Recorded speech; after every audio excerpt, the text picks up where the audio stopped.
اللهم صل على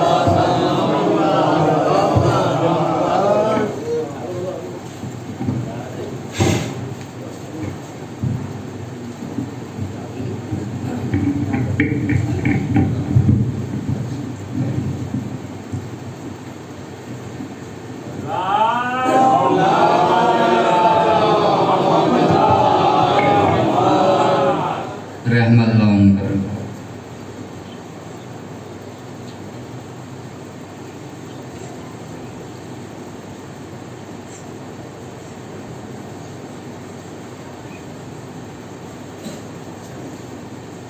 اعوذ باللہ من الشیطان الرجیم. بسم اللہ الرحمن الرحیم. الحمدللہ الذی ہدانا لہذا وما كنا لنہتدی لولا ان ہدانا اللہ لقد جاءت رسل ربنا بالحق. الصلاۃ والسلام والتحیۃ والاکرام. اسلم ما فی الوجود سر اللہ فی کل موجود. نقطۃ دائرۃ الوجود. صاحب لواء الحمد والمقام المحمود. مولانا و مولا الثقلین جد الحسن والحسین بالقاسم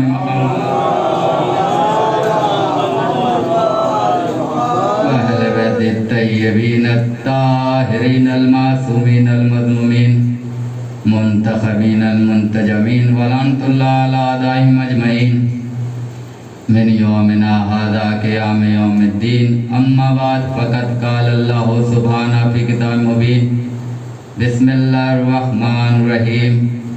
وَلَقَدْ كَرَّمْنَا بَنِي آدَمَ وَحَمَلْنَاهُمْ فِي الْبِرِّ وَالْبَحْرِ وَرَزَقْنَاهُم مِّنَ الطَّيِّبَاتِ وَفَضَّلْنَاهُمْ عَلَىٰ كَثِيرٍ مِّمَّنْ خَلَقْنَا تَفْضِيلًا.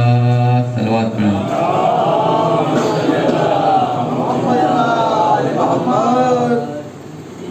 بزرگان ملت، دوستان عزیز اور برادران ایمانی اور ماتم داران سید الشہداء، پہلے آپ لوگوں سے گزارش ہے کہ ایک مرتبہ سورہ الحمد 3 مرتبہ سورہ اخلاص کی تلاوت فرما کر مرحوم زاہد حسین ابن ظفر حسین جمیلہ بیگم بنت ظفر حسین کے لوگوں کو آپ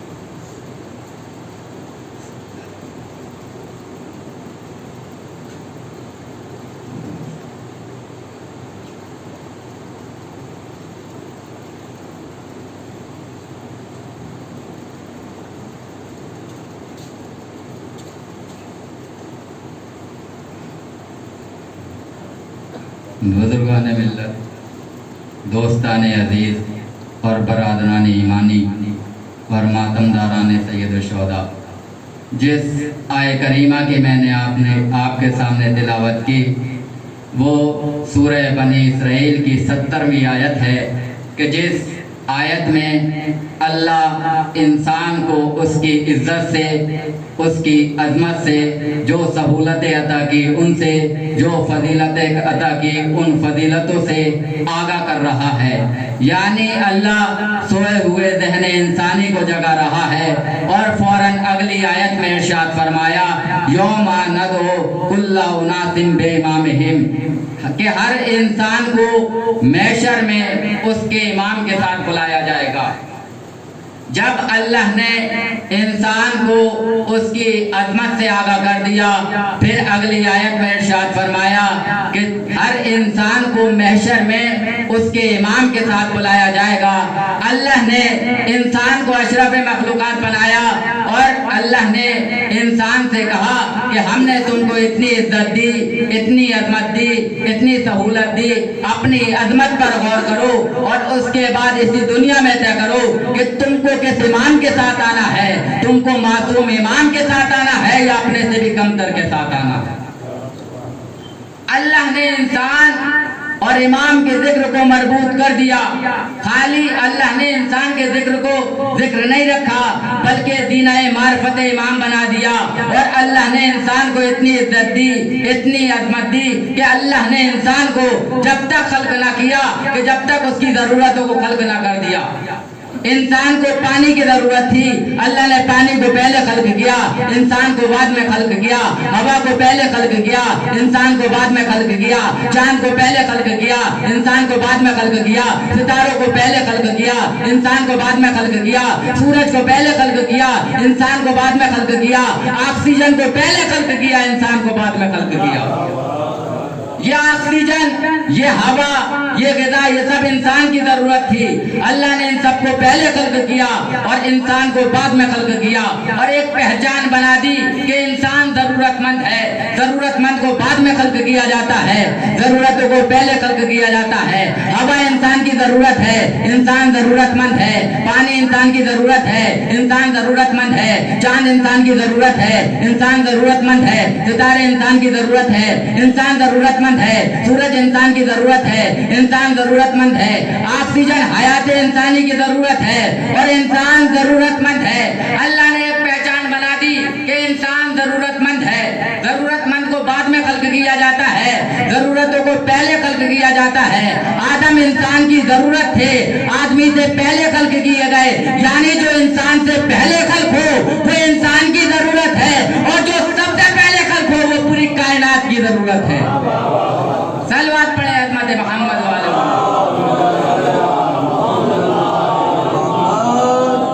اول ما خلق اللہ نوری انا وعلی من نور واحد.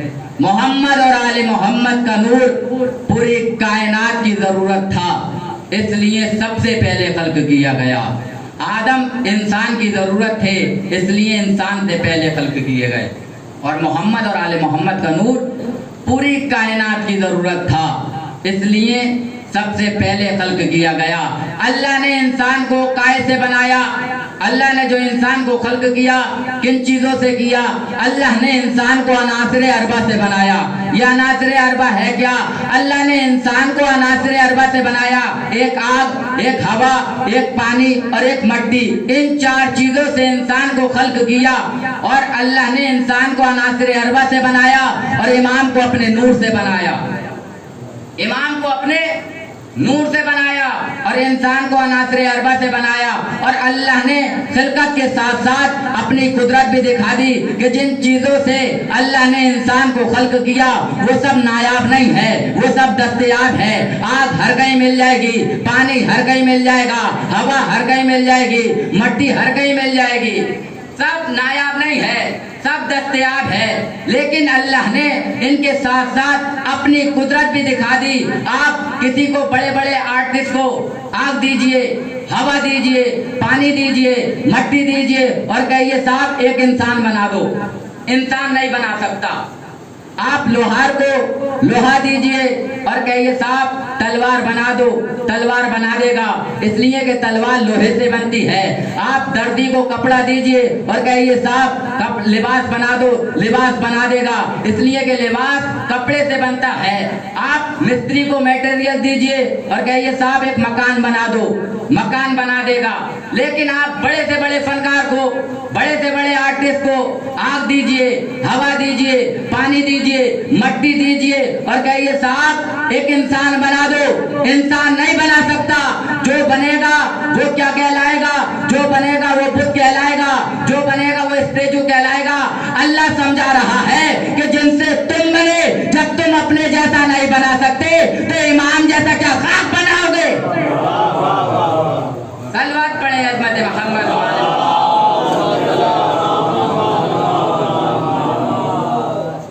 کہ جن سے تم بنے, جب تم اپنے جیسا نہیں بنا سکتے تو امام جیسا کیا خاک بناؤ گے؟ اگر انسان کے مقابلے میں کوئی دوسرا انسان بنایا جائے گا تو وہ بت کہلایا جائے گا, تو پھر امام کے مقابلے میں بھی اگر کوئی دوسرا امام بنایا جائے گا تو وہ بھی بت کہلایا جائے گا. اسی لیے مولا کائنات نے دعائے سنبی قریش میں کہا کہ ان دونوں بتوں پہ لعنت, ان دونوں بتوں پہ لعنت. اب اللہ نے انسان کو کاہے سے بنایا؟ اللہ نے انسان کو عناصر اربع سے بنایا. دنیا کے سب سے پہلے انسان کا نام ہے جناب آدم. اللہ نے جناب آدم کو کہے سے بنایا. اللہ نے جناب آدم کو بھی عناصر اربع سے بنایا کہ جبرائیل سے کہا جبرائیل جاؤ زمین سے مٹی لے آؤ. اللہ نے مٹی منگوائی, اس میں پانی ملایا اور اس کو ہوا اور سورج کے ذریعے سکھایا تو پیکر بن گیا. دیکھیے میرے سرکار, شیطان کیوں بنا؟ شیطان کیوں بنا؟ اللہ نے جب تک سجدے کا حکم نہ دیا کہ جب تک پیکر آدم میں روح نہ ڈال دی. جب اللہ نے پیکر آدم میں روح پھونک دی, پھونکنے کے بعد کہا کہ اب سجدہ کرو, لیکن شیطان نے انکار کر دیا. شیطان نے 3 کا انکار نہیں کیا, چوتھے کا انکار کیا. معلوم ہوا کہ جو چوتھے کا انکار کرتے ہیں وہ پرانے شیطان ہے. چوتھے کا انکار کیا, مٹی کا انکار کیا اور 3 کا انکار نہیں کیا. حالانکہ پیکر آدم کی وجہ سے محترم نہیں ہے, روح کی وجہ سے محترم ہے. جیسے خاک کربلا کی وجہ سے محترم نہیں ہے, خون امام حسین کی وجہ سے محترم ہے, منبر لکڑی کی وجہ سے محترم نہیں ہے, نسبت رسول کی وجہ سے محترم ہے, علم فریرے کی وجہ سے محترم نہیں ہے, نسبت عباس کی وجہ سے محترم ہے, تازیہ کاغذ کی وجہ سے محترم نہیں ہے, نسبت حسین کی وجہ سے محترم ہے. اب جس نے علم کو دیکھا نسبت عباس کو نہ دیکھا, تازیہ کو دیکھا نسبت حسین کو نہ دیکھا, تو یہ قرآن والا عقیدہ نہیں ہے, شیطان والا عقیدہ ہے. صلوات پڑھیں عظمت محمد.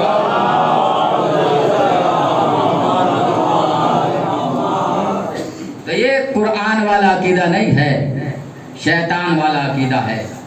یہ شیطان کا قیاس تھا, یہ اتحاد تھا کہ آگ مٹی سے افضل ہوتی ہے. حالانکہ آگ مٹی سے افضل نہیں ہوتی, مٹی آگ سے افضل ہوتی ہے. آپ دونوں کا موازنہ کیجئے, آپ کو معلوم ہوگا کہ آگ سے مٹی افضل ہوتی ہے, اس لیے کہ آگ میں پایا جاتا ہے غرور, مٹی میں پائی جاتی ہے انکساری. آگ میں پیٹرول ڈالیے شعلہ بن کے بھڑکنے لگے گی, لیکن مٹی میں آپ کوئی چیز ڈالیے انکساری کی وجہ سے دبتی چلی جائے گی. آگ میں پایا جاتا ہے غرور, مٹی میں پائی جاتی ہے انکساری. آگ میں پائی جاتی ہے خیانت, مٹی میں پائی جاتی ہے حماقت. آگ میں دانا ڈالیے جل جائے گا, مٹی میں دانا ڈالیے شجر بن جائے گا. مٹی میں دانا ڈالیے شجر بن جائے گا. اب جو جناب آدم کا انکار کیا گیا, شیطان نے جو انکار کیا تو کمتر سمجھ کے کیا. حالانکہ جناب آدم کمتر نہ تھے, لیکن ان کو کمتر سمجھ کے صلوات پڑھیں عظمت.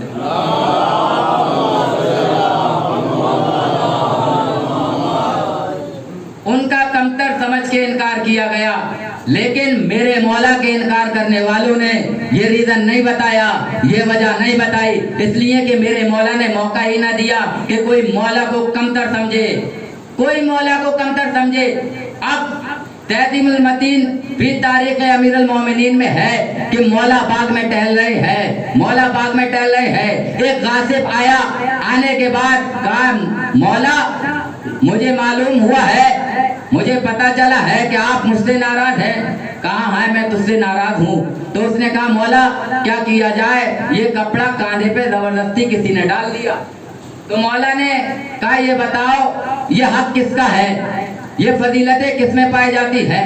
مولا نے اپنے فضائل کا اقرار لیا کہ یہ بتاؤ آئے مبدت تمہارے لیے آئی یا میرے لیے آئی, یہ بتاؤ آئے تطہیر تمہارے لیے نازل ہوئی یا ہمارے لیے نازل ہوئی, سورہ دہر تمہارے لیے نازل ہوا یا ہمارے لیے نازل ہوا, فاتح خیبر تم بنے یا میں بنا, مرد میدان تمہیں کہا گیا یا مجھے کہا گیا, کل ایمان تمہیں کہا گیا یا مجھے کہا گیا, ساقی کوثر تیرا لقب ہے یا میرا لقب ہے, من کنت مولا تیرا لقب ہے یا میرا لقب ہے, مولا غدیر تجھے کہا گیا یا مجھے کہا گیا. اگر میں ہوتا تو میں مولا کے قدموں کو پکڑ کے کہتا اے مولا آپ کو میری محبت کی قسم ہے. یہ اور پوچھ لیجئے کہ یہ بتاؤ کہ غار میں تم روئے کہ میں رویا, میدان سے تم بھاگے کہ میں بھاگا.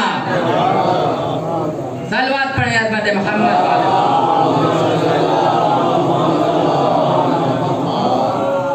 کہ میدان سے تم بھاگے کہ میں بھاگا. مولا نے اپنے فضائل کا اقرار لیا. اب اللہ نے جناب آدم کو مسجود بنایا. مسجود